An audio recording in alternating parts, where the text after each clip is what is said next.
Coming up in 1 minute. The best way to put it is you try too hard. So it'd be like swinging a golf club too hard, trying to necessarily hit a home run and swinging as hard as you can, not like. What would that be in music? I'd probably just jamming out when you don't need to.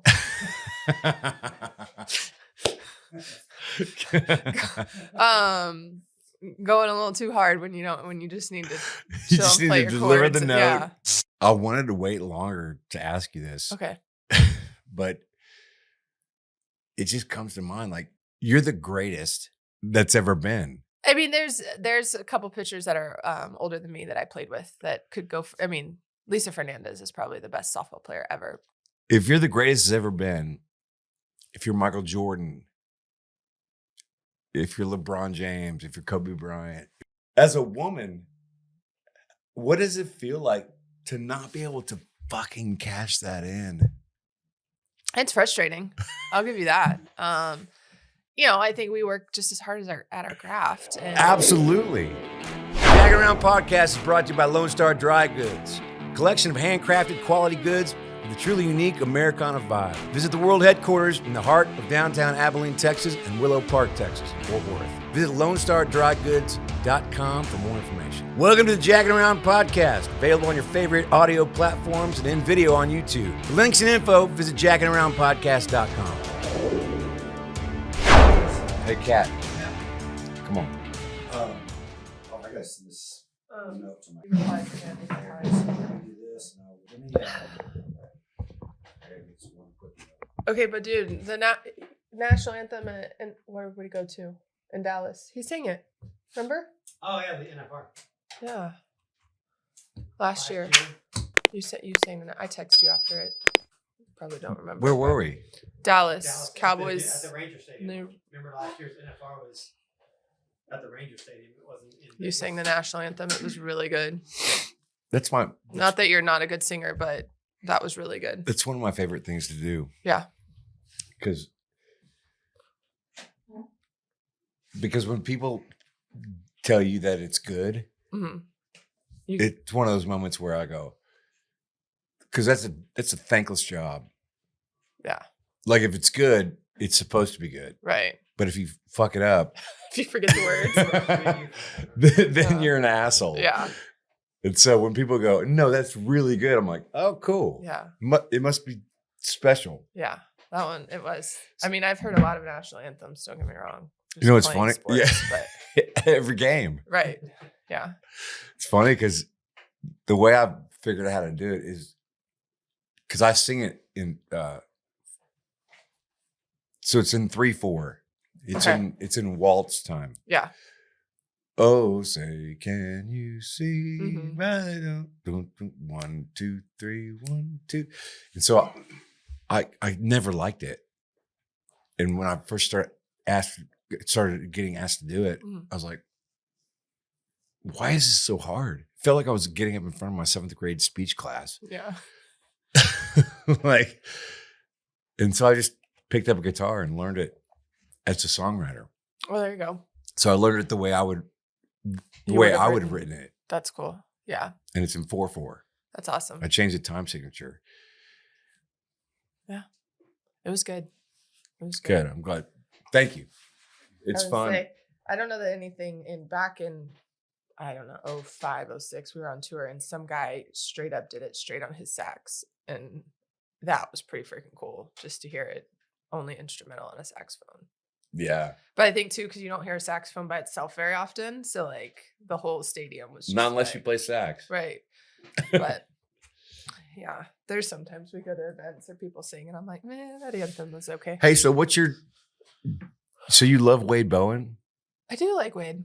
Well, let's go back. So I college was like obsessed. Because I hate him. You do. I'm kidding. I was gonna say you're kidding because we went to your concert or your performance at Freiheit. Went at Freiheit. And Where? At Freiheit, New Braunfels. Freiheit, whatever. You got us tickets. Oh, that okay. That little during COVID thing. And Yeah, that was one of the first COVID performances. And I think Wade had put something on his Instagram or something that he might go. And so then I texted him and was like, hey, are you coming? And he was like, no, I got scared because of COVID. And I was like, come on now. And that's when he was like, but send him a shot for me. So we sent a shot up to the stage for you. But yeah, so college, I really liked Reckless Kelly. I still do. They're great. Got to know that. Well, they had invited me a couple times before I actually played in the celebrity thing, but just always was gone playing. And then he's a big Texas country music guy. And so I started listening and I liked Wade's stuff. And then Wade was at that. And then our RBI function, like he donated and like RBI. Nonprofit here in Austin that I work for. What is it? So we provide baseball and softball to the underprivileged kids. So like $10-$20 a year. What does RBI mean? Reviving Baseball Inner Cities. So it's MLB's grassroots program, but most of them are affiliated with a city that has an MLB team. We are one of the few that are not, so we're completely privately funded. Oh, cool. Yeah. But Wade came to our end of the year or our kickoff year fundraising gala one year, and then that's where I talked to him some more. And yeah, I like him. He's really good. He is. I was impressed with his concert. I wasn't sure what to expect, but he was really good. Did you went last week? Green Hall. But you've been a fan for a while. Yeah. We went him and Randy at Whitewater. Floors. Oh, by the way, Floors. She keeps referring to this dude over here who's not on camera. He's not on camera. My husband. Say your name. Joey Ashley. Joey Ashley. Yeah. He's a golf coach at UTSA. UTS. Are you undefeated? Not anymore. Just like the football team. Yeah. But yeah, so we saw him and Randy at Floors, and then I just like to follow all you guys. It's fun. And you play at like really cool venues that aren't the massive. That's probably what connects us is that for sure. It was fun to follow you. Oh, thanks. Like when you were at UT, I was living here, and it's just fun to follow something that's really working. Like I love following Tiger Woods. I like following you. Like things that just go the way they're supposed to go, and that acknowledges through wins and losses. Like in music, it's different because it's not wins and losses. It's about popularity. Right. And we all can go back to high school and realize popularity doesn't really measure merit. Right. Yeah. But with sports, it's always been fun for me to go, oh, that chick fucking rocks. That's awesome. That's cool. I appreciate that. Is that why you jumped behind the plate when Ricky was hitting? Yes. Like, hey, she knows I'm safe. She knows what she's doing. Yeah. That is why. That's awesome. Like, I think everyone else thought you were crazy, but I was like, this chick knows what she's doing, man. How did you come to find out that you knew you could be that technical, but also have a sense of feeling? Yeah, I think it took a while. In the long process. I mean, I started playing, I loved it, but I wasn't necessarily that great at it. I wasn't bad by any means, but I was, average, kind of just with the group of girls that were learning. And, but I always, unbeknownst to most, I was always actually smaller. I didn't grow till way later. So being smaller, I always was more focused on the technical aspects and like making sure I did things just right. So that way it was not perfect, but it was successful. But you wouldn't be out of place. Right. And then the older we got and, slowly I started growing, everything kind of fell into place. But I think it was probably about my junior year of high school is when it was like, okay, I could tell my dad what I felt like I did wrong before he had to tell me, like, It's so I saw your chest fly open or whatever. And that's when I was like, no, I could feel that. And so I think like so you knew what was wrong before somebody could correct you. Yeah. And so yeah, about junior year of high school is when I feel like I kind of some people who were, teammates and friends of mine were like, no, you were really good early before that. I'm like, not really in the grand scheme of things. But I think it was when I could start to verbalize what was going on that I knew that was different, because there were still girls that like had to have a coach. But as far as, so like basketball players knew what was great because they saw Oscar Robertson or they saw Kareem Abdul-Jabbar or whatever. But as a softball player, as a girl, there wasn't really anything to judge how great you were. Yeah. Off of, like, did you have heroes that were? So I was fortunate when I was like 13. My dad took me to Florida. I had grandparents that lived in Florida. And so we went to visit them, but there was a softball camp where an Olympian named Michelle Smith, who was the other kind of big left-handed pitcher. Michelle was she was coming off the 96 and 2000 Olympics, and it was a big deal to be able to go work under her.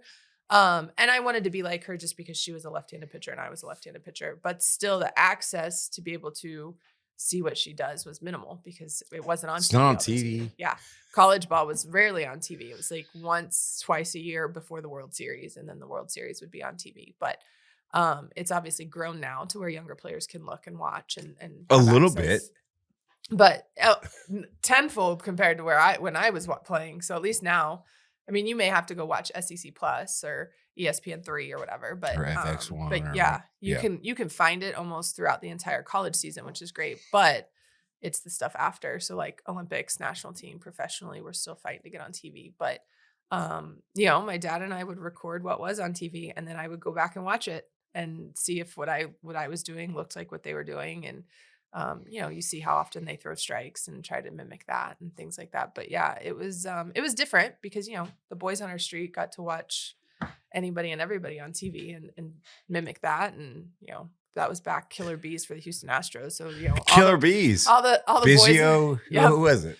Biggio, Bagwell, Derek Bell was in there. Berkman came in there. There was a Barry in there somewhere. There was enough of them. But, everyone's imitating Jeff Bagwell's stance. And as a girl, you didn't have anything to really imitate. So you had to kind of figure it out. And so as a girl, do you mimic guys? Not really. I think when you... Like, is that a conscious thought? No, not really. I mean, occasionally, I think when I was younger, we would look at men playing baseball for fielding, like just to try to be smooth and in the way they approach the ball and things. And slowly over time, you kind of learn the differences between the game and how we don't have as much time as they do with longer bases and things like that. But, no obviously, doubt. pitching, you can't imitate Hey, a guy. what's the deal with the shorter baselines? I think Why is that? I think ours is our whole field is shorter just to make it a quicker game. It's a little bit, reactions are a little bit faster in the infield. Do you wish they were longer? No, not really. I think we have a lot of like bang bang plays that keep the fans interested and engaged. Not Reckless's slow pitch game, but Roger Clemens had a slow pitch game, and we ran baseball like the 90. That is far. That's too far. I get out of breath halfway through. Clemens is a trip. He is. Yes. He's fun. Yes. That was my first celebrity game ever. And that was really fun. I played golf with him one time. And we play golf often, but one of the first few times I hit the green in one. It was like a 300-yard par 4. And I got a bogey. So I guess I 4-putted. And then I got to the next tee, and I go, God damn it. He goes, what's wrong? And I go, man, I can't believe I did that. I can't believe I bogeyed that hole. He goes, that was years ago. Like that whole short memory thing. Yep. Pitcher's best friend. Short-term memory. Unless it was good, then you want to hold on to it. Right, but it was so funny to me. I go, wow, that's strange. You're like, years ago? I thought it was like about 45 seconds. It was like a minute ago. I'm still pissed. He's like, get rid of it. Yeah. You have to have a short-term memory or be able to reset real fast. I don't know that I necessarily had a short-term memory where I completely let go of it, but I could reset and go after the next pitch. And then once our half inning was over, go in and like rehash what happened and figure out, was it a sequencing? Was it just a bad pitch? What is that? Is it do you remember the muscle a lot of sequence times, or what is it? Well, different. So it can be a mechanical thing. So it could be, body got off. Maybe I stepped wrong. Just timing didn't click. I can usually feel when like I release too late or too early. Occasionally I'll overthrow. So I try to throw too hard and then my ball. What's overthrow mean? Essentially like the best way to put it is you try too hard. So it'd be like swinging a golf club too hard, trying to necessarily hit a home run, swinging as hard as you can, not like. What would that be in music? I'd probably just jamming out when you don't need to.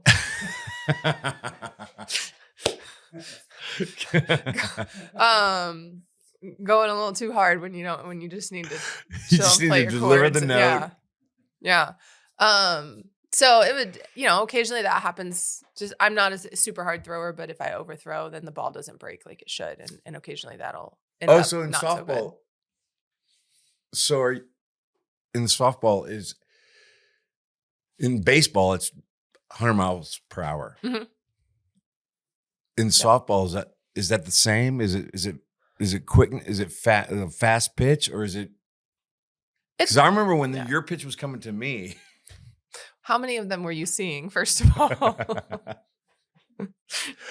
I swear to God, when you really threw the pitch, it was coming like. Like it was moving. Yeah. So similar to baseball, I mean, you can have your hard throwers. You can have your, Randy Johnson-esque hard throwers. Remember that when have a little bit of hit that bird. Oh yeah. That was awesome. That was. I still can't believe that actually happened. The timing has to be so incredible for that. That's why there's a God. Yeah, for real. Even if that had kill a bird. Right. So you have your Randy Johnson-esque, and some pitchers can get up there between 65, 70 miles an hour. And then what's yours? I'm about 63 to 64. So I'm kind of more be your equivalent to Greg Maddux, like movement, spots, just enough speed, but doesn't necessarily blow it by you all the time. But we'll get you out on how did you figure that out? Trial and error, kind of.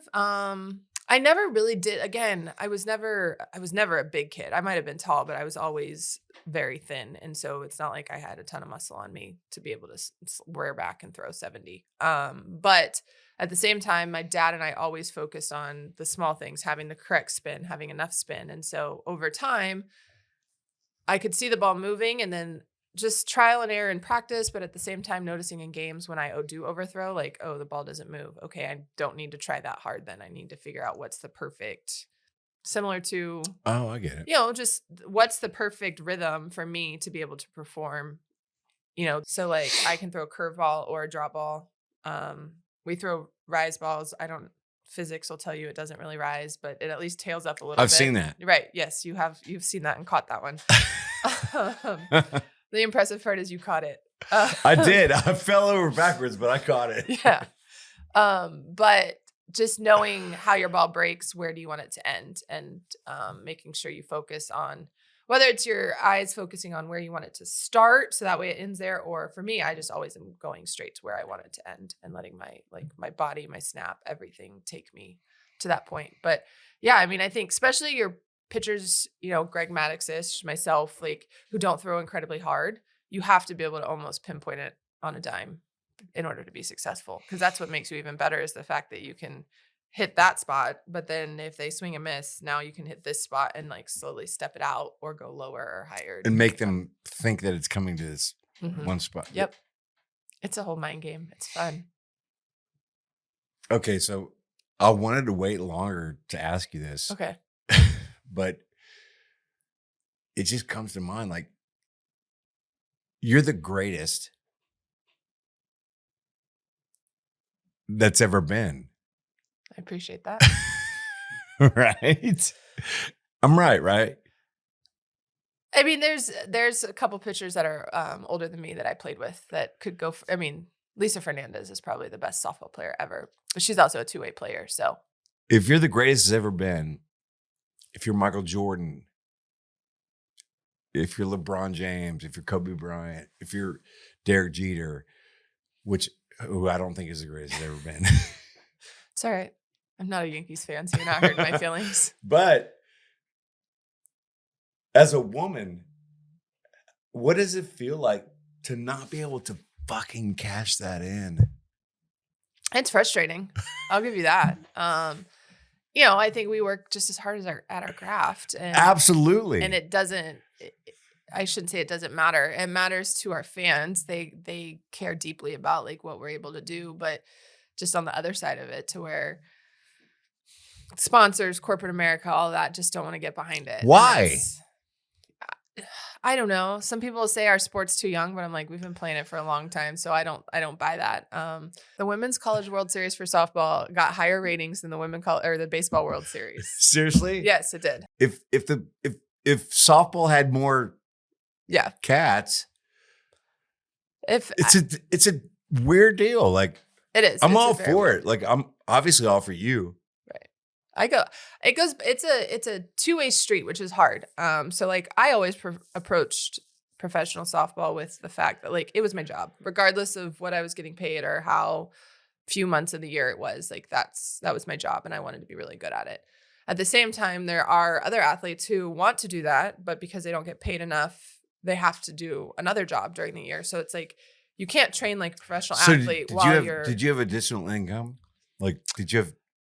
So I did a really good job of saving. I had a couple sponsorships, but then I always went into coaching. And so when I was coaching, it allowed me time to be able to train the way I needed to as well. And I was able to make that time and had great bosses that understood that, there were times that I may take a break from my lunch break might be 2 hours because it's going to be an hour of lifting and conditioning and then lunch.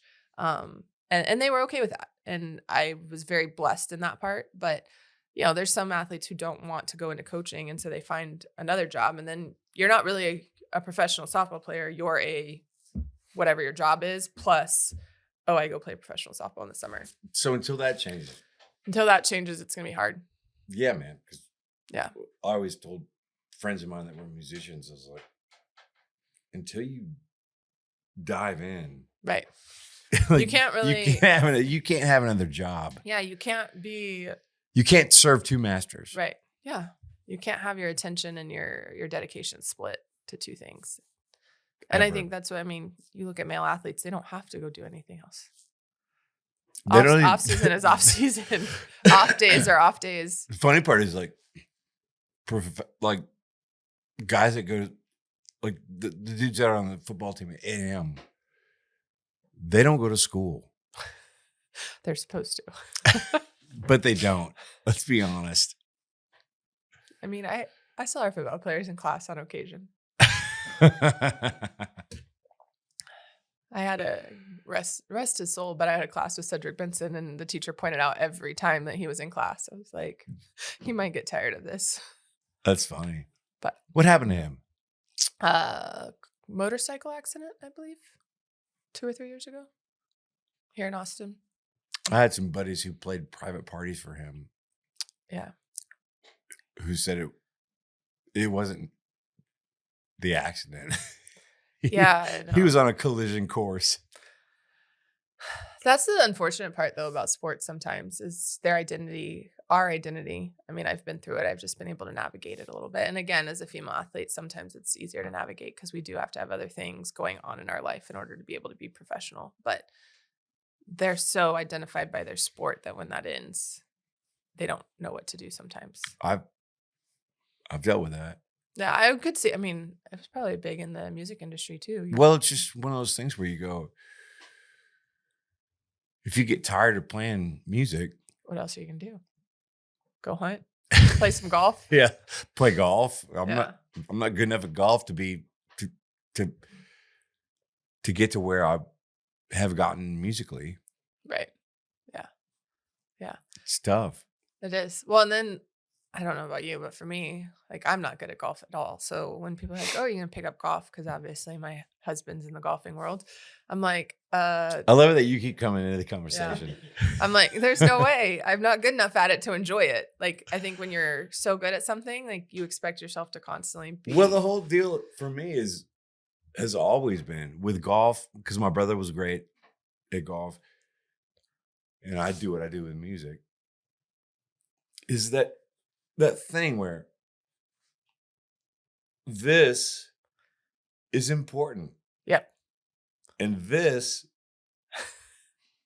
can ruin you. Can ruin you.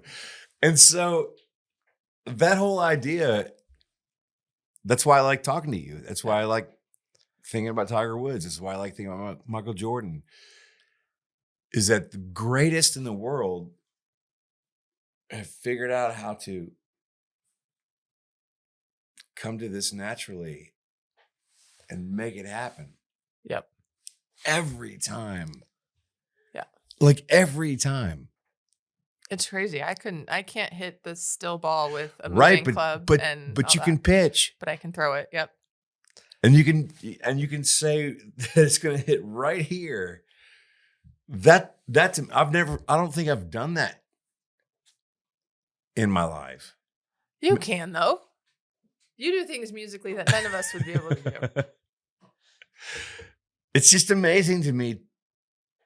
Like greatness is something that I'm just enamored with. It's a cool concept. I mean, one being in it, in the fact that like I know what I can do with a softball and how I've essentially in my mind come as close to I'm going to as perfecting my craft. But then reading about it and reading, you know, whether it's musicians or artists or, you know, someone winning the Nobel Peace Prize for research or whatever, like greatness on so many different levels and so many aspects is just, it's crazy how people get there. But essentially, it's a very similar path for everyone. Do you see it in Wade? Yeah. All of you for a certain, I mean, you guys aren't good at what you do simply because you picked up a guitar and thought it was fun. I mean, it might have initiated that way, but then you guys obviously put in the hours to be able to perform, not just perform, but write, create, perform, and then at the same time know that, you know, like athletes, there's judgment at the end of it. And you have to be able to filter what's important to you and what's not while you continue on this path to trying to create, whether it's the next biggest hit or, you know, changing a song up. Can't be about hits. No. Okay. Like next important song. Let's put it that way. Yeah. Like, because a song can be important to you and maybe, again, popularity might not be there, but for whatever reason, it was. So my job is a lot like yours in that. So I had one job that was making hits, and that's like being a professional baseball player. Yeah. You can get a $150 million contract or whatever. Right. But the other part of my job was being great. Being great at making music. At just whatever the music I make is. And the ironic part is that there's not as much money over here. Right. Just like you, like yeah. Being the best softball player in the world had no payback. No, I mean, it's led to a pretty good life, but in the concept of, you know, your bank account, no. But at the same time. But Scherzer or whatever his name is just signed $130 million deal. I think. Like, that's not happening for you. No, I saw a graphic today that like broke it down to however much he was making per at bat, per inning, per hour. And it was like $82 a minute or something. And I was talking to Johnny Bench one time, and we had just met. It's the first time I met Clemens. Okay. And some kid came up and asked Johnny Bench for his autograph. And Johnny Bench goes, no, I won't sign that. And I was like, in my job, you sign everything. Right. Right. And he goes, and I looked at him like, what the fuck? He goes, hey man, I know it's weird, but that guy's going to go back to his car, change shirts, come back, get me to sign another ball.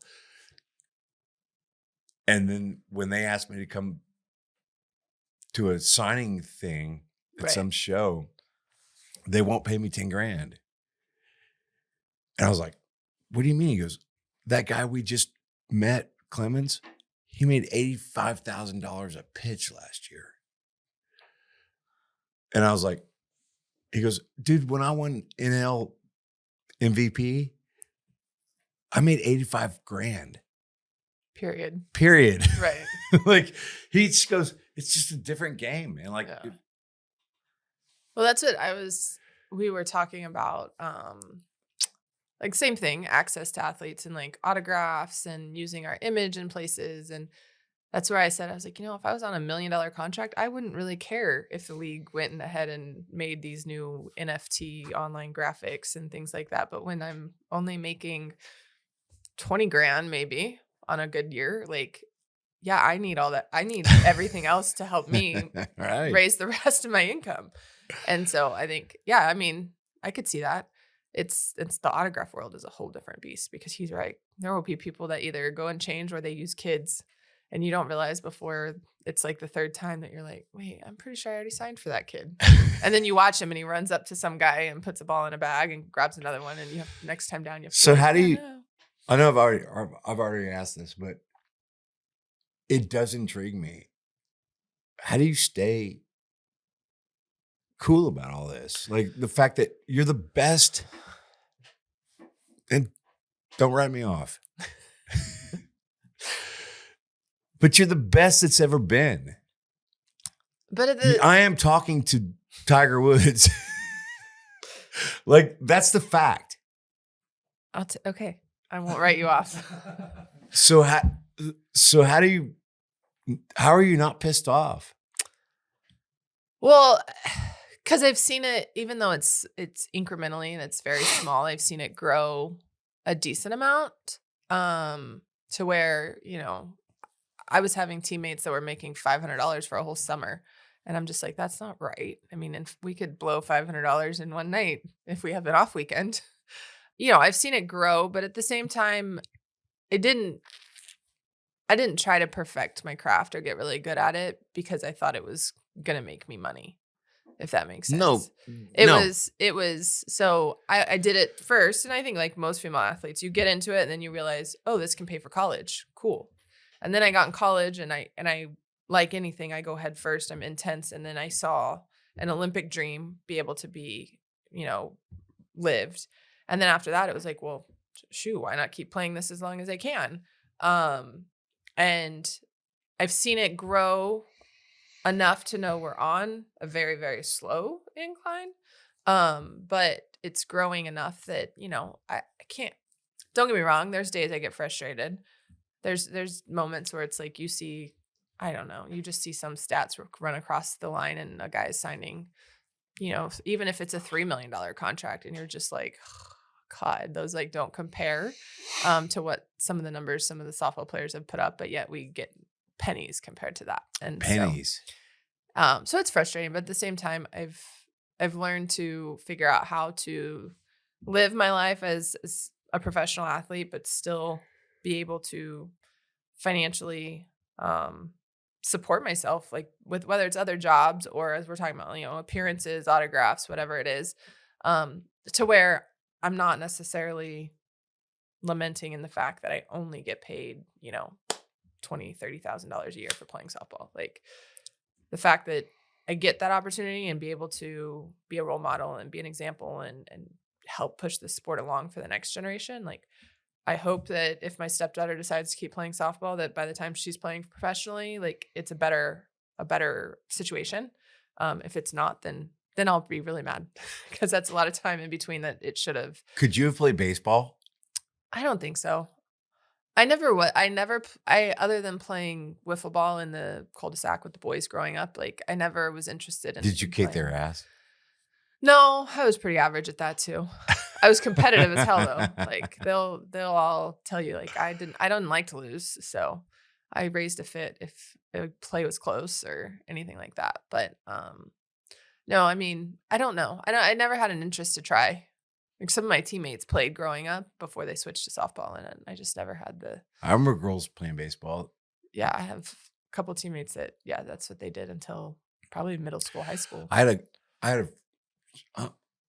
remember her name, so she probably wasn't really a friend. but I do remember a girl that, and it was so redneck in my neighborhood that they made her stop playing catcher because she wasn't wearing a cup.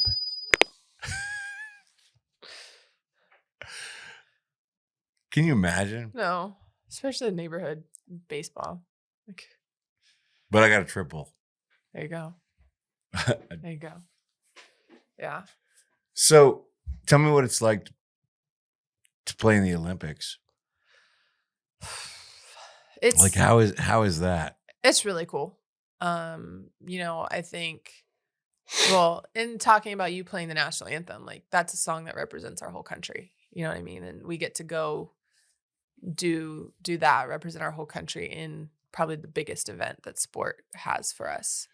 And it's kind of crazy because like it's one of those things that happens once every 4 years. And don't get me wrong, we're in a stadium, obviously not this year in 21, but in 04 and 08, full of people. Well, The crazy part is that it's not like, I think people assume it's divided. Like if US and Japan are playing, then the fans are half American and half Japanese. And that's like not the case. There's a mix of whoever got tickets to softball. And sometimes it's, oh, wow. yeah, it's a very diverse group of fans, which is cool. But do they choose a side? Eventually they will, I think. I think the coolest part about softball, especially in Japan. So this time we didn't have fans, but even the workers that were there, they like good softball. So they may be pulling for Japan, but like if the United States or another country makes a great play, like they cheer. Like they just love good softball. So good plays, good pitches, great at bats, things like that. They're always kind of cheering for the sport. And then obviously if they score, they go get a little bit louder. But it's really cool. It's cool to be on that global stage with our sport. But at the same time, like opening ceremonies might be the coolest experience. Why? Because it's not the coolest experience for the fans. No, and it's kind of boring. And even for the athletes, the first part, I mean, we sit in a holding cell, like a gymnasium or something for a couple hours before we get to walk out there. But you walk out into a stadium full of, again, a hodgepodge of fans of every country mixed in. And they're cheering for every athlete regardless. I mean, obviously, if they are with a country, they're going to cheer louder for that country. But still, like, as everyone walks in, it is just a madhouse of this track stadium, like screaming. And I remember we were walking around and every time we saw an American flag, like we didn't know who it was, but we were waving like they were our best friends. And just walking in that element and seeing how many athletes across the world are in the stadium at that point in time. And that's not even all of them, because some of them don't come over till later, depending on when their event is. So like you still have a huge amount of athletes who are all there for one purpose. And that's obviously to win, but to celebrate our sport, to celebrate sport and the world coming together to do sport. Celebrate sport. And it's pretty incredible. And then to walk around the village and, it's see funny, amazing athletes. Me talking to you, because I have an interest in you, just for whatever reason, like I always knew when you won a game. I knew when you threw a no-hitter. I just always did. But the guy who does the rifle, the rifle thing, like, he's the best at what he does too. Yeah. She's the best at what she does too. Like, yeah, it's amazing to me because the things that I've focused on are when you're the best, you win championships, and everybody knows. And talking to you, it's like, well, not everybody knows about Kat, and even less know about the rifle guy. Mm-hmm. But they're just as good at what they do as you are at what you do. Yeah, no, they are. And I think that's the cool part too. Like, especially within usually all of the U.S. athletes are within 1 or 2 buildings of each other. And so you start to run into people and talk to people. And, if you go to lunch when your team, not necessarily the whole team's going, sit with other athletes and start to get to know them. Oh, you do? You can, yeah. Yeah, so over the course of my time with the national team, I actually met one of the United States best archers, Brady Ellison. I met him when he was super young, getting into the sport. He was out at the training center, and I just got to know him, and it was cool because I got to see him now, probably 10, 12 years later in Tokyo, and he was shooting, and that's his third or fourth Olympics, and he's going to try to go for 2 more. So it's here in LA, and so he knows he's going for 2 more. He knows he's in for 8 more years. Yeah, he knows he could, and it's just fun to see. Like you said, I wouldn't have ever paid attention to archery in Tokyo if I hadn't met Brady way back when. But and just even we get our. So immediately, did you understand? I still don't understand his sport. Don't get me wrong. But the technique. But I can. But you're supposed to hit the bullseye, so I watch for that. You're supposed to hit the bullseye. But he was like talking because in Tokyo we every Olympics USA has kind of an off-site training center, normally at a university or a school of some sort that they've rented out. So we had an off-site to where like they went to the track and they got to shoot across the track. But there was a softball field that we practiced at. But the whole ride to the off-site training, him and I are talking, and he's talking to me about like 2 different types of shooting and bows and this and that, and I'm just like. Foreign language here, bud. Like, I know you're supposed to try to hit the target, like the bullseye, but what else? There's ways to hit the target. Yeah. But then to watch them practice, it's like they get up there and they do the same thing. They obviously steady themselves. They just get up there and it's shoot, amazing. It's crazy. Bam. Yeah. It's crazy. But. So my producer, Matt. Don't blame me. Don't put this on me. So they give 500,000 condoms. That's what they say. I have never seen, like, people act like they're in bowls just all over the village. I've never seen them in bowls all over the village, but I do believe it because once sports start to get finished, like you can tell who's coming in from a night of partying, or, you see couples from different countries all of a sudden hanging out in the cafeteria and whatnot. So, is that like the social scene is a thing? It's a thing. It's a thing. Is it fun to watch? Yeah. Yeah. It's fun to watch sometimes. And it depends. So I will say, like, each village gets to set up how it wants. And so, like, there was one time at Pan Am's, like, it had a discoteca. That's what it was. It was our club. There was a discoteca in our village. And so, yeah, even softball, when we were done with our Pan Am games, we went and had a night out in the discoteca. I mean, it's right there in the village, so you're protected. It's not like you're going off site, but right. There's social areas where everyone can like hang out, whether it's cafeteria, the little kind of where we live. And do they get off like we're getting off, like where it's like, hey man, you're the best. Sometimes. I mean, will not deny in 04, 08, I don't know. Federer and Nadal walked right by us, and it was just like jaw drop. Like that's them. But Federer, but everyone and lets Nadal them. are no different than you. That's what I'm talking about. Like, well, I think that's the cool part is they're no different. So they can live in the village and they get to, don't get me wrong. I think people stop them at certain points when it's appropriate and probably ask for pictures and autographs. We didn't, but. This last one, Tokyo, Yao Ming was there because he was coaching the China team. And I don't know how many people actually recognized him, but I sure did. I was like, holy cow, that's Yao Ming. Like, do you remember the first night he played for the Rockets? Yeah. And he had, 43 points or something? Something crazy like that, yeah. It's like... He is a very tall man. Yes. He is he was coming down the escalator as I was going up, and I was just like, it's like, hey. And of course, my younger teammates, he had probably finished playing before they really paid attention to the NBA. I'm like, you know who that is? That stuff to me is just amazing. Where you go, yeah. At one point, now or before, he was the best there ever was. Yep. And then his was a small window. Yeah. But still, to be the best at anything for a certain period of time, I think a lot of people would give to know what that feels like. Just to I wish there was a way in music to know if that's the case. To know if you're the best? Yeah. Because delusionally. Well, who would you say is the best country artist? That's I don't know. Miranda, what? She's great. I was gonna say, how do you define it? Because again, like you were saying, there's hits, which defines your monetary success probably more than anything. Yeah. And then there's just being great. Yeah, there's John Prine. There's Bob Dylan. There's like in my world,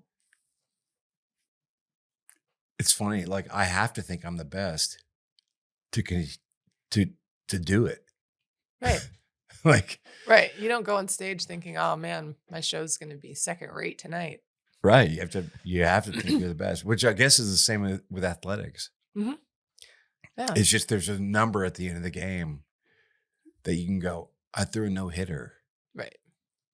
And I can go, I think I was good. The ovation was loud and I got an encore. Maybe. Check. Yeah. So what is it like to get your number retired? That was that's like I hate to say a dream come true, but it's a dream come true. But at the same time I look back and it's not like when I started at Texas in my head I said, "Oh, by the time I leave here my number should be retired." Like it wasn't my thought going in. Of course I like looked at our record book and I wanted to break our records and things like that, but it's pretty cool. Especially knowing that I think again you differentiate male and female athletics and you hear about men getting their jerseys retired all the time, regardless of whether it's professionally or at their college, like, and so for females, like that's such a big moment. And it was a how many dream come true. How many females are there At Texas right now? 3. So I was the third. The first was Cammie Etheridge, who played on the national championship basketball team. And then there's another basketball player, and it's not who I keep thinking it's Annette Smith Knight, but it's not her. It's somebody else, and I can't think of her name at the time. But there's a second basketball player who got hers retired as well. They went chronologically, right, of who should get it. And so, but I was I almost cried on the football field just because to finally see like the name up there on the wall. And I know like a lot of fans and such have pushed for it too. And so it wasn't just something that like I thought would be cool and it happened. Like a lot of people were pushing for it. So it was really cool to see. But yeah, dream come true. I wish they did me and Houston Street at the same time. Like they retired both of ours. by the way, he's fucking crazy. He's awesome. We were in school at the same time. So he's insane. There's such him and I's relationship is really cool in the fact like there was just such mutual admiration for what we did like at school at the same time. Right, but you're sane. I think I'm just a lot tamer than most people. that dude. He's great. He's great. Yeah. But there was just such a mutual admiration that we both went to the Pan Am Games together and got to share that experience. And just like the conversations we've had over the years, knowing kind of what each other was going through as far as being, kind of the name for the baseball team, the softball team and things like that. But it was cool to share. He didn't okay, get to Houston, be there, but. I love you. I think you're fantastic. And I know you're an all-star and you're a badass. There's a difference. He played professionally just as long. I get it. His bank account's a lot bigger than mine. He made a lot more money. But it's funny to me because I can't understate it or overstate it. Like when I look at you, I go, I'm sitting here with the best that's ever been. Thanks. Like that's a trip. And Houston's great, and he's an all-star. No, He's an all-pro. I get what you're saying. But there's a difference. It's like it's hard for me. Who would you put in that category in music? George Strait. Okay. George, if you're hearing this, I would love to meet you one day. Yeah. Bob Dylan. That's another good one. So here's the thing. Willie Nelson is my hero. Can I ask you a question? On the female side of things, this is really serious. We just saw her in concert. So do you put Reba up there on the female side of things with George? Do you? I don't know. Well, after watching them both perform, yes. But is it because of the number of hits, or is it? No, it's never. this? It's never because of the number of hits. Because they both perform similar in the fact that there's not a lot of. Reba has a little bit more lights and a show Flair. behind her, just a little bit, not a lot. Because she's a chick. Right. And, you know, she has the movie go when she plays fancy and all that. While George. Give me one. Yeah. So good. If anyone loves Reba, you love that song. While George stands with his guitar and rotates 3 or 4 microphones. To So play it's all sides of never about the stadium. number of hits or how big the hits were. We talked about that earlier. Yeah. Like, I don't think popularity has anything to do with talent. Okay. I mean, it does. But Yeah. Talent has. I think too, though, they have to have some talent for those two to Absolutely. still be performing right And now. yes, Reba. And withstand. Reba's time. right up there, along with Dolly. But yeah. okay, but if Dolly and Reba, Oh, who do you choose? I think I'd have to go with Dolly. Me too. I think I'd have to. And I love think, Reba, but and I think that would be Dolly. 100%. Yeah, I think there would be. Yeah, And so, sorry, Reba, right. but that's the deal. Yeah, Dolly's the one. her story's kind of crazy. I was listening to a podcast about her I think. and like her younger years, obviously. Oh yeah. With I don't remember whatever show she was on, and the guy that she got Porter Wagner, probably where she was the duet partner. yeah. And then when she wanted to separate, he sued her. Well, and she wrote, "And I will Yep. always love you." That song's her like That's her big staple. song, and that was her. She Wrote it wrote for that him. for him, going, Yep. "Sorry, dude, I'm leaving you. I'm bigger than you." right. Yeah, yeah. I just listened to a podcast about that. It was pretty cool. So what's your stake in music? Like, how did you get to be such a music fan? I think just to be honest, going to softball games or softball like practice and games, my dad and I always listened to country radio. And I got to, I would listen, and my singing is terrible. So don't ever ask me to sing. I will break everyone's eardrums. But, I would. Can you sing or not? No, not at all. I sing in the car with the radio as loud as possible, so I can't even hear myself. Really? Yeah, My theory is that everybody can sing. No, some of us do not have any type of musical inclination whatsoever. Because I can pitch. You can. Not well, but you can. That's right. I can say the words. I don't know that you would call it singing. All right. And then I think just in college, I had a eclectic group of friends. I had my softball players and had a couple friends that were just students that I had met, and they liked music, and I would tag along. That was when I first got introduced to Reckless Kelly. We went to a concert because one of them were really big fans, and that's when I was like, oh, I like their music. So then, I started to follow them, and then I kind of just found my way around. But you're into music that's not on the radio. Yeah, well, I think, That's a different kind of deal. Like, you kind of have to Right. have a real interest. Yeah. Well, I think, like I said, it started with being introduced to Reckless Kelly. It was over off 7 Midnight Rodeo when it was open. Honey Brown played there. Where? Midnight Rodeo. It's down off towards the airport, kind of. I think Oh, it's it's towards the now- airport. It's now closed. It closed down. It was over by a Catfish Used Parlor. to be Waltz Across Texas. When I was in school, it was called Midnight Rodeo. Yeah. Well, when I was in school. There you go. But we would go sometimes, some evenings we'd go there, and not that I two-step, but we'd listen to whoever was playing. And, and then I've had friends that same thing. They listen to the music that's not on the radio. And so I would, obviously back in the day with Napster and everything, when you would steal music from people. Thank you. Download music. You're welcome. You would download that music, or you'd go go to the concert, buy the CD. Hey, did Sounds such a foreign concept. Did you get these to go to days. those places and be anonymous?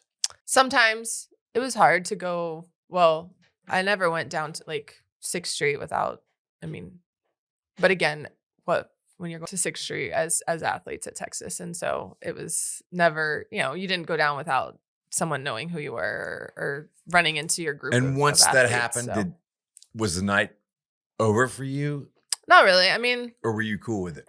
I'm okay with it. I mean, I will admit I'm a fairly tame person, so it's not like it was like, oh, someone recognized me, I gotta go in case I get drunk or whatever. Like it's just not my cup of tea to be going crazy wild, and I'm not dancing on bars or and things like that. So Yeah, obviously. Well, there's some people we've mentioned who might have been dancing on bars. But no, I mean, I also think to a certain degree as a softball player at Texas, it was kind of cool. Everyone knows who the football team is, and if baseball's winning, they know who baseball is, and that kind of thing. And so, So what years was it? So I played. When were you in school? 02, 03. Olympics was 04, so I redshirted that year, and then 05, 06. So really 02 to 06. So you were there in the height of everything. When they were winning championships. Mm-hmm. By they, I mean the football team. Yeah, so baseball won 2. Football won a Rose Bowl and then the national championship. Both basketballs went to the Final Four. And you were kicking ass. And we went to the World Series 3 times. So that's funny because. And of course, swimming and diving were doing what they always do. Yeah, man. Carol. It's crazy. Cavatani was she there then? Mm-mm. No, she's a little bit older. She's older. But men's swimming won at least 2 or 3 titles while I was there. So it was just 4. I guess that's the cool thing about Texas athletics. And you want to talk about Olympics is like I met more of our Texas athletes over in foreign soil than I did on campus. Really? Yeah. I ran into Aaron Pearsall and Brendan Hansen. I had already known. What did Pearsall do? Was he swimmer? No, I know that. Was he breaststroke? No, Brendan is the breaststroke, like reigning champion forever, I think. I think Aaron was freestyle and backstroke, and then Ian was butterfly. I had already met Ian. I had class with Ian, but I met Aaron and Brendan for the first time over in Athens. Like we were all walking in the cafeteria, and they turned around and they stopped, and like we were walking, and I was walking with some teammates, and I was like, "Anybody know who these guys are?" And then they were like, "Hey, Kat," and I looked, and I recognized them once we got closer. And that was Aaron's joke. He's like, crazy. We have to travel like 4,000 miles or something in order to finally meet. Do you think your name has something to do with just how identifiable you are? Kat? It might. Have you ever thought about that? Not really. I mean, now that you make me think about it a little bit, but it's short, identifiable.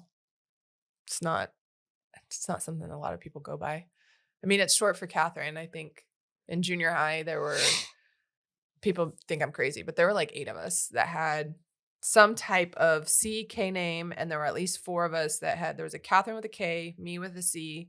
We had a Kathy and we had a Kathleen and we had something else. And so they looked at me and was like, yours was with your cat. I'm like, okay, whatever. Okay. And then we went to high school and freshman basketball. Someone called me that one day and the freshman coach looked and was like, were you good at basketball? I was pretty good. It was my first love. I played basketball from 3rd grade all the way through high school. Would you have been great at anything you did? Honestly, just like think about it for a second. I don't know if I can say I would have been great at anything I did, but I would have worked just the same. Would you have gone to UConn? No. Might have gone to U of H. Are you sure? I am positive to know I would not have gone to UConn or Tennessee. I wasn't bad. I played against so it's funny. Some of the girls that came to Texas, I actually played high school basketball against. And when I'd go to games all the time because I loved basketball. And even their parents would be like, man, you should have kept playing basketball. I'm like, okay, but softball's. I bet you But softball's taken me in a much bigger trajectory. Call bullshit. But I loved basketball and I worked hard at it. And there was just a point where softball I realized was just what I really wanted to do past high school. And so, but yeah, I loved playing basketball. And did you think about it? Like, did you think about, because I know as a high school kid, I would have thought, okay, if I'm good at both of these and there's a pro basketball circuit and there's not a pro softball circuit. And I know I would have thought about that. I think. Did you think about that? No, not that in that realm. I did think at certain periods before recruiting really started, like can I play both? But then you think about it and, basketball goes into March. Well, softball starts in February. You can't really play both when Right, they you overlap for 2 months. And you can't just in general. Right. Right. No. And so, but then, I think the same time, just in club, so I only played high school basketball. I didn't play club basketball. So I think that was kind of my deciding factor. Well, back then, was club basketball wasn't really. You could play AAU in the summer, girls, but it wasn't that great. as big. Yeah. But still, I wasn't playing anything but high school. And so that's when my dad was like, well, if we need to make, if basketball is what you want to do, then we need to change our extracurricular activities. And I was like, no, I like playing high school. And was your dad big? My dad's 6'4". No, I mean big in your thinking. Yes. So my dad was big in me being into sports in general. That's what I mean. I will say, like, he wasn't a dictator or push type. But if I showed interest, he was going to explore all options. And that's how pitching came about. I had actually played softball and played soccer for about 3.5, 4 years, and then was bored as heck with soccer because I was a goalie. And if your team's good, you're really bored. So yeah, you get like 1 or 2 plays a game. Right. So I think my team must have been pretty good because I was like, guys, I'm literally standing here for 3 hours on a Saturday afternoon doing nothing. So I was like, I don't want to do soccer anymore. And my dad was like, well, why don't you try softball again?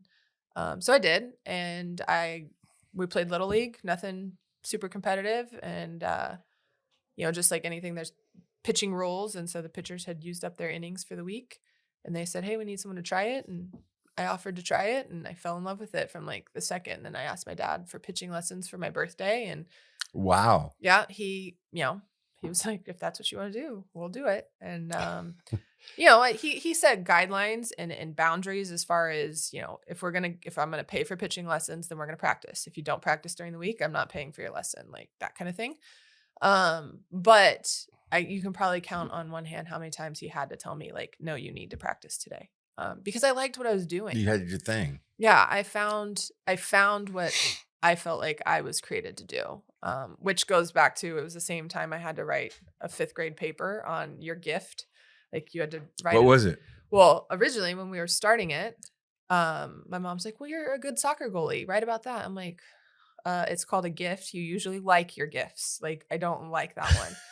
And so good. My mom tells the story of after my first or second pitching lesson, like, I came running in the house and was like, I found my gift. And I'm sure the coach had probably said something about, oh, she's a natural, even though I wasn't really, like, I'm sure you were. But I loved learning about it, and I loved doing it, even though it was still very new to me. And so I just love. There's a saying that Chris Christopherson told me that I can't remember who said it, but it said, if you find your gift, you find your gift, which a lot of people don't do. Right. And you don't acknowledge it and go forth, then you're destined to hell. I mean, but it is. It's like, it's true though. It is true. You find what you love, and if you find what you love and you don't do it, then you're right. You're withdrawing from something that people would die for. Yeah. And that's why I think, like, I forever will say basketball was my first love, but there was a point in time where I loved both, but I loved the aspect of pitching and learning all the ins and outs of it and trying to be as great at it as I could. Like, that slowly transferred to pitching instead of softball or instead of basketball. Right.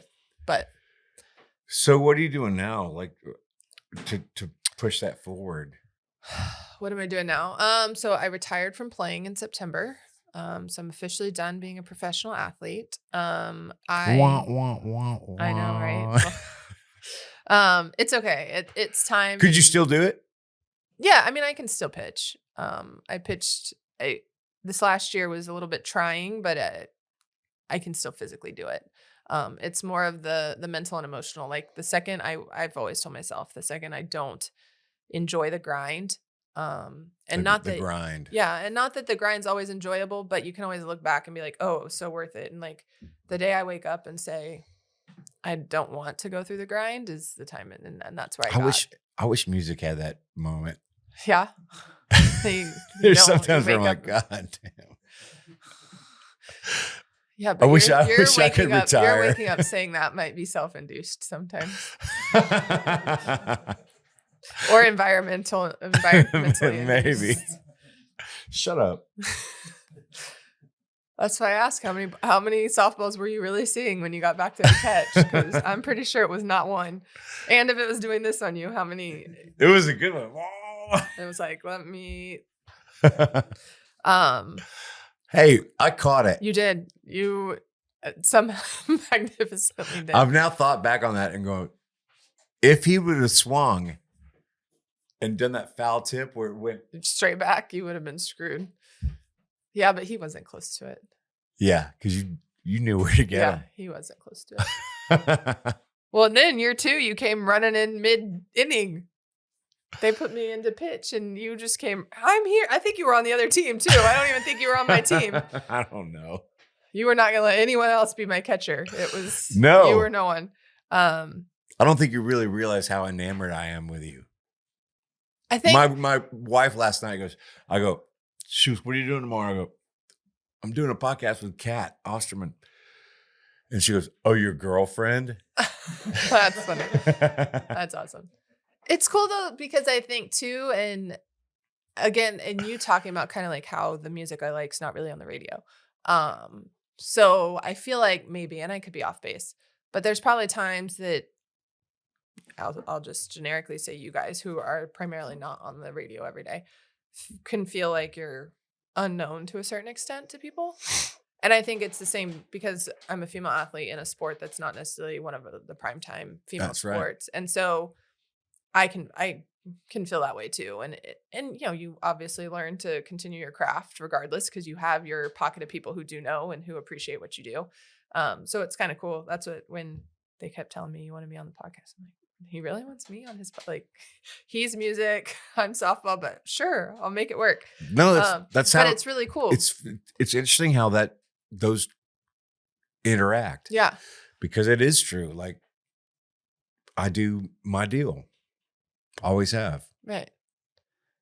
And started it before I thought it could be a career. Yeah. And you do your deal, even though you know it can't really be that big because there's no pro league. Yeah. There's nowhere to go. Right. Yeah. That's why I was so excited when you came back for the Olympics. I was like, oh, good. Another chance to watch her kick ass. That's awesome. Yeah. You know, it's just a thing. It's when you do something I have to make a living. Right. That's why I'm doing this. Yeah. That's why I go play shows. I know I have to in order to do what I do. Yeah. To do the enjoyable part. To do to write songs, to pitch, to be the best, for me to be the best or to try to be the best. That's the only reason to do it. Yeah. That's why we've talked for 70 minutes.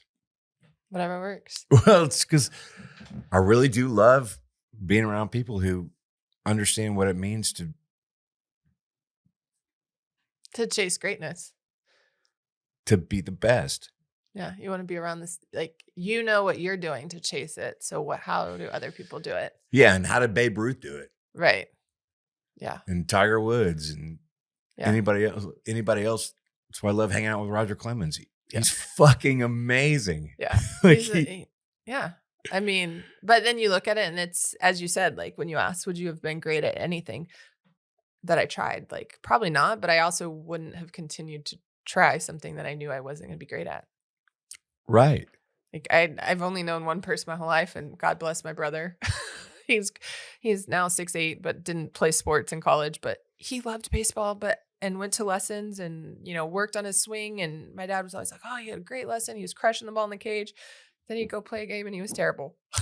He didn't have it. No. And my dad would be like, he works so hard, it just doesn't translate. But yet somehow he still loved it. And I'm Does like, he know that? And is he cool with it? I think he is now. Yeah. I mean, he's still into baseball. He loves following, you know, MLB and all of that. And he blows up our family chat about, you know, the trades and this and that. But yeah, I mean, and he'll say, he's like, I just wasn't very good at it. And That's I'm like, so funny. and to me, I'm like, how did you love it that much? When you, like, Yeah, how do you love something you're not the best Right. at? Right. It's a foreign concept. So that's where like golf, well, I probably will give it a third try here at It's some point. funny to me because but like I just know I'm not. I just my know brother I'm not was great great at at golf.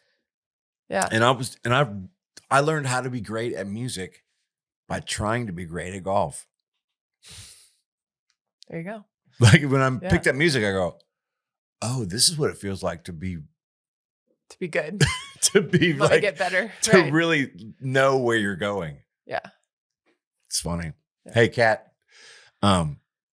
Thank you. You're welcome. Thank you. I appreciate it. It's fun to hang out with you. It's fun to talk to you. It's fun to get to know you. It was a good time. Appreciate you.